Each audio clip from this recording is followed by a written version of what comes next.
When I decided to do this project, I think I forgot that I was actually going to have to sit down and actually rewrite this whole script, or 100 and something pages.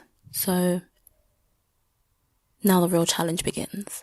Hello and welcome to this video. So today I will be rewriting the original Twilight film script. This video is just for fun. It's just a creative exercise. I like challenging myself as a writer, so that's what I'm doing this. And having said that, I'm not writing this necessarily in my style. I'm more reworking the script and adding in ideas I think would just be interesting points of drama and tension. I'm making this with the assumption that everyone has watched the original film or read the book. If you haven't, you absolutely need to go and do so. It is critical reading. It's necessary reading. Twilight was a cultural reset and it shaped a generation. If you haven't read the books or watched the films, I fear you are not living on the same plane of existence as the rest of us. So here are the steps I took in rewriting the script. First, I watched the film back, and then I made some notes while doing so. Then I read the script, or at least a version of the script I could find online, and I made notes against that. Then I researched the director's vision, and then from there I started writing the script itself. Before rewriting the script, I have to, of course, rewatch the film. So let's just sit back, get comfortable, remind ourselves about what happened in the original film.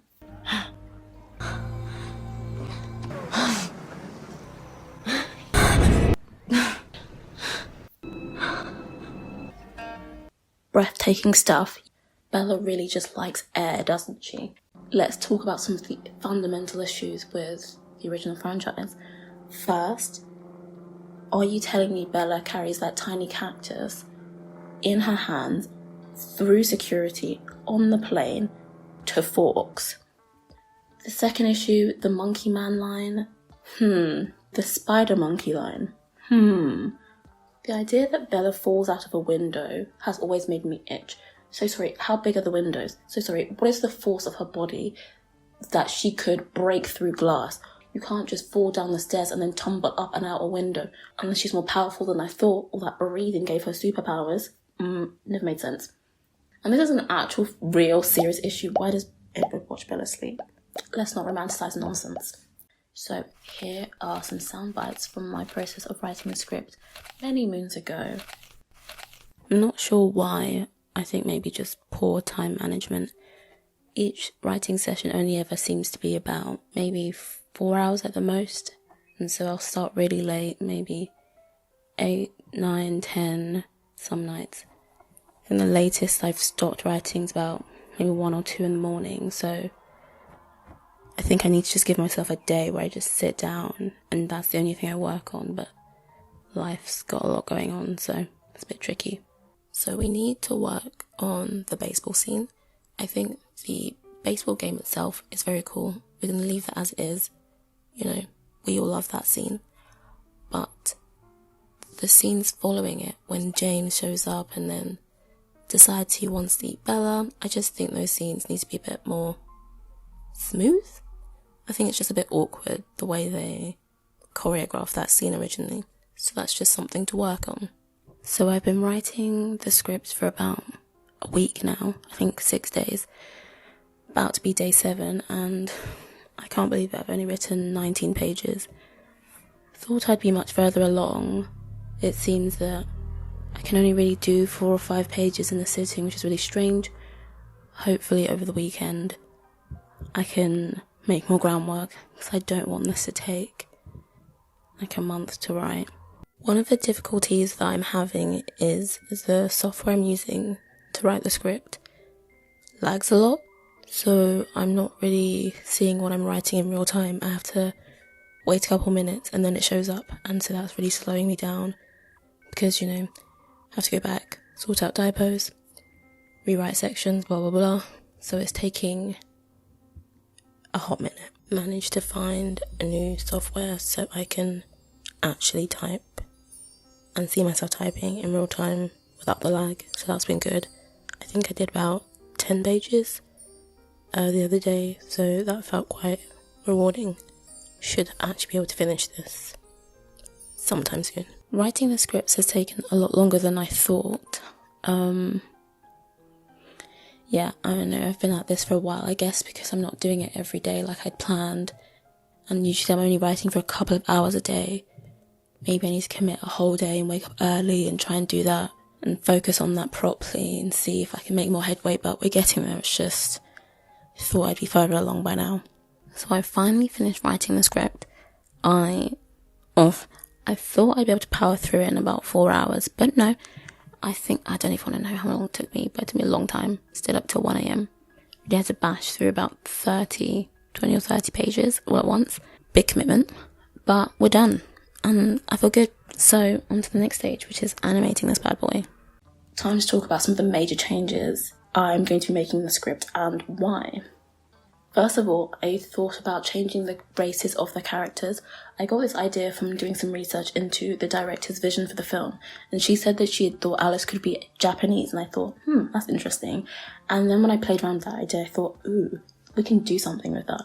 So I decided to make Rosalie Native American, and then I made Jasper black, which means he's no longer a Confederate soldier. Please get serious with me. Esme is Latina, and I left Emmett white. And I did this to create some sort of tension with Carlisle. I like the idea that he, kind of being the first one that became a vampire, went around the world trying to form a family, but he did it with these people of different races, kind of making tokens out of them, and then in doing so kind of isolated them from their communities, meaning that they had to rely on him solely because their communities could no longer have them. And I think it makes Carlisle slightly more sinister, which I know changes his character, but it just gives him a bit more something. And I think it gives everyone a reason to be a bit angry and edgy, and it gives the family a bit of some pointy bits. It makes the family a bit pointy. Oh, that makes no sense. But moving on. Next, Alice's powers. Alice's powers, I think I just wanted to rework and utilise them in a different way.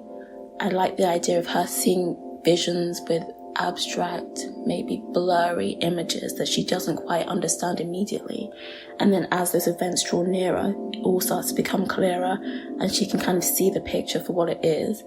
Maybe that isn't any better than her powers in the book and film, but it just, I don't know, it sounded interesting to me. And I also like the idea that she can only see futures that she's a part of. I kind of shift the way Bella and Edward's relationship progresses. In the film, obviously they go straight into being boyfriend and girlfriend. However, I felt like it made more sense to make them friends first. Maybe that takes away some of the je ne sais quoi of the film, I don't know. And then also that fight scene at the end, which normally happens in the ballet studio, I don't know why, that makes me itch. That whole section just makes me angry because I just don't know why we're in a ballet studio. Like, ballet is uncoordinated, and now you're telling me she used to do ballet. Obviously she quit for a reason, but like, okay, what's that got to do with the price of milk?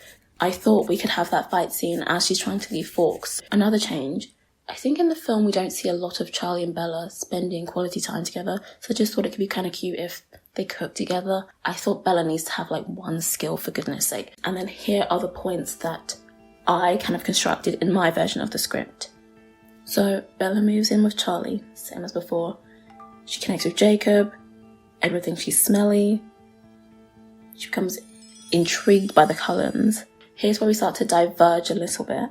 I have Alice and Bella interact in class, and Alice gets a vision concerning Bella, and so she's thinking, something's awry because the vision's not good. She's seeing glass, she's seeing screaming, she's seeing fire.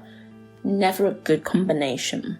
We're getting the attacks around town, also not a good sign.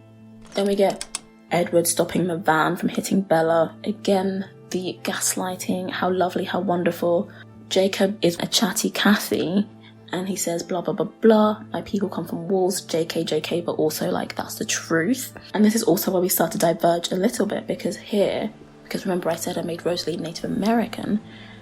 Rosalie is on the beach holding hands with a man who is also Native American, but remember she's not meant to be on that beach because the Cullens don't go there because they're not allowed. Remember? Yeah. So Bella and Edward go to dinner, and at this dinner he says, hey, I can read minds. Now, being a normal human being in my version, she doesn't believe him, and then she leaves. So then the next day at school, after doing some research and reading her little book or whatever, I have her go into the woods and confront him, and he says, I'm a vampire, a veggie vampire to be specific. And then to prove it, he tests out his powers, he runs really fast, blah blah blah. And I also have this scene where I have him like throw a tree like at her head, almost like centimeters away from hitting her. Because I remember in the film he does that, but then he like flings the tree away, and I don't know, I just find it really funny if he like almost hit her in the face of the tree. Is that bad of me? Am I toxic? Who knows? So I put that in there, and then he admits, hey, you smell really delicious. I kind of want to kill you.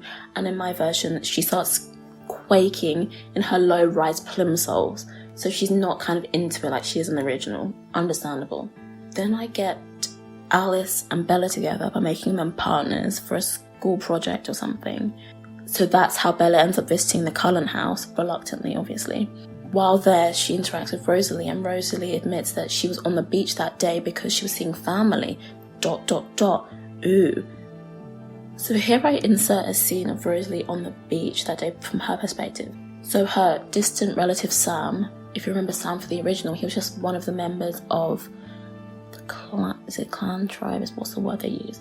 Anyway, here I've made him Rosalie's cousin, and he essentially tries to like pull her onto the beach, and he's like, yeah, let's just have some fun on the beach, and she's like, no, I can't go there, I'm a vampire, but she does it anyway reluctantly, and then she starts to have fun in the sand and the sun and the sea. And then the other werewolves show up and they're like, no. And they chase her off of the beach, and she's running for her life through the woods, and it's a whole thing. And then we get a bit more context with a flashback in which we see Carlisle turning her, and then now that she's a vampire and she's got uncontrollable powers, she ends up killing her mother, and then she gets exiled from her community. So there we get some context about Rosalie and her story there. Edward and Bella then have a little meet-up in the woods. He essentially says, I want to be more than friends, I want to know you in a romantic way. And in that meeting, he also admits, but Alice is having some really concerning visions about your future. It doesn't bode well. Being with you would be kind of selfish, but like, I want to do it. And she says, let's just be friends. And he's like, okay. So that's where they kind of leave things for the moment. Once again, we have that epic baseball scene. It can't be rewritten, it can't be redone. It is magic. Lightning in a bottle. If you've seen the scene, you know what I'm saying. At that baseball scene, I also have James show up with Laurent and Victoria, and then once again, James is like, I'm hungry, Bella looks like a nice meal. We have Bella once again being a meanie to Charlie and saying, I'm leaving, but this is where things start to change. So on her drive out of town, there's a big old fight scene. In the process, Bella's truck gets flipped over and this and that. It's going to be very big, explosive. In this kind of big boy fight scene, we have James running after Bella's truck, and the Cullens also running alongside to try and protect her. And like I said, Bella's truck gets flipped and this and that, blah blah blah. And then there's a point where Alice hands Bella maybe like something sharp, maybe a piece of glass, a knife, whatever, and Bella cuts her arm. And Bella cuts her arm because James was using Bella as a red herring. He wasn't actually looking at Bella, he was interested in Charlie. Now, why is James obsessed with Charlie? Well, we know from his character he likes a good cat and mouse game chase, and so I have a scene earlier in the film in which he kind of sees Charlie in the woods investigating one of James's kills, and James gets kind of intrigued by him, and he's like, what's he about? And so he starts to just like break into Bella's house at night and watch Charlie sleep, do a little scratch on his arm and taste a little bit of his blood. And so James is kind of into this like unsuspecting prey. I hope that makes sense. So he's really trying to go after Charlie, trying to race back to Bella's house to try and get Charlie. Bella cuts her arm, distracts James. He does a U-turn to try and get Bella because now he can smell blood. In the process, they manage to grab hold of him, get hold of him. You know, there's a fight between Edward and James at this point. Edward ends up winning, and then Rosalie and Alice rip him limb from limb, basically. After this, we then have the scene of Bella's truck tipped upside down, Bella bloody and lying in the road, glass everywhere. So now that the Cullens have left the scene, Bella's on her own lying in the road. Charlie, drives down the road to come and, chase down Bella, and he thinks that she's been in a car crash, and then she goes to hospital. So that just felt like a more logical reason for her ending up in hospital than just falling out of a window. At the hospital, Edward is really angry with Alice for bringing Bella into the plan because it endangered her. She doesn't really care, she's not very remorseful. She felt like it was a pragmatic move that needed to be done and no one died. So then we get a flashback of Laurent watching James obsess over Charlie, and he's like, absolutely not today, sir. James is a liability, he's a hothead, he does a bit too much for food. And so on the baseball pitch, after everyone's scrambling to protect Bella from James, Laurent, sidesteps Alice, and he's like, by the way, he doesn't want Bella, he wants Charlie. And Alice is like, that's interesting. This is what I'm seeing in my visions. And Laurent is like, well, if you're seeing James die, that's not too bad, that's not too shabby. I can meet you here at this place at this time to make that happen. So they basically coordinate, Laurent and Alice coordinate to make sure James dies, because it serves Laurent's interest, because he's just tired of James. Then from there we see Bella and Edward go to prom. I see this more as a platonic thing. And then we see Victoria in the shadows plotting her revenge. Earlier I mentioned some of the bigger plot points I was changing. Here are some of the smaller things I tweaked in the script that are just kind of random but fun little things I want to mention. So first of all, I made a fake restaurant that Charlie buys takeout from, called Forks and Knives. Oh no, did I call it Knives and Forks? I think I called it Knives and Forks. I should have called it Forks and Knives, whatever. I thought that was a cute detail because obviously they live in Forks. It would have been fun and kind of punny. I have Charlie gift Bella the tiny cactus as a reminder of home. I thought that would be quite cute.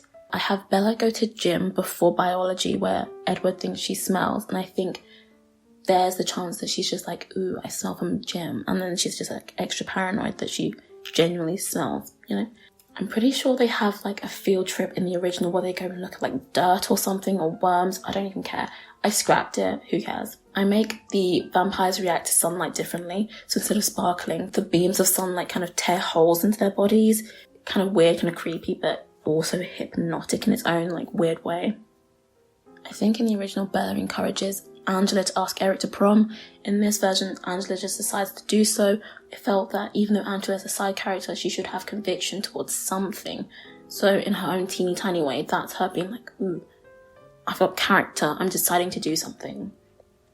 One of the people attacked by the nomadic vampires is one of the teachers from their school. In the original, Rosalie's the one that's really annoyed with Edward and Bella's relationship. She can't stand it. In this version, I've made it Alice, I think, because if Alice can see the future and she can see the danger that he puts them in by being with her, and so it makes more sense that she would be the more irritated by the relationship.